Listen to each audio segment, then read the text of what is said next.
ভাজাপোড়া যারা খুব বেশি পছন্দ করেন বা ভাজাপোড়ার সাথে অভ্যস্ত হয়ে গেছেন, প্রতিনিয়তই দেখা যায় কম বেশ পরিমাণ হচ্ছে ভাজাপোড়া আপনারা হচ্ছে বাইরে থেকে কিনে নিয়ে খাচ্ছেন। তো তাদের জন্য কিন্তু খুব বড় একটা বিপদ অপেক্ষা করছে। অনেকেই আছেন যারা প্রতিদিনই এই ধরনের দেখা যায় খাবার খেয়ে যাচ্ছেন, অস্বাস্থ্যকর খাবার লম্বা সময় ধরে খেয়ে যাচ্ছেন। যেমন এই যে পুরি, সিঙ্গারা, দেন হচ্ছে পেঁয়াজি, এই ধরনের খাবারগুলোই বেশি সমস্যা করে থাকে।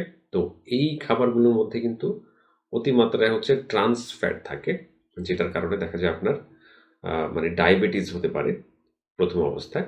দেন পাশাপাশি যদি আপনি মানে দেখা যায় মাসের পর মাস এই রুটিনটাই ফলো করেন বা এই অস্বাস্থ্যকর খাবারটাকে ধরে রাখেন, তখন ধীরে, ধীরে আপনার যে স্টোমাক আছে বা পাকস্থলী আছে সেখানে এইচ পাইলোরি নামে হচ্ছে একটা ব্যাকটেরিয়া গ্রো করবে এবং এটার কারণে ধীরে, ধীরে আপনার পাকস্থলীর মধ্যে আলসারের সৃষ্টি হবে বা ক্ষতর সৃষ্টি হবে। এটা আপনার খাদ্যনালীতে হতে পারে বা অ্যান্ট্রামে হতে পারে পাকস্থলীর মধ্যে বা পাকস্থলীর শেষ ভাগে হতে পারে।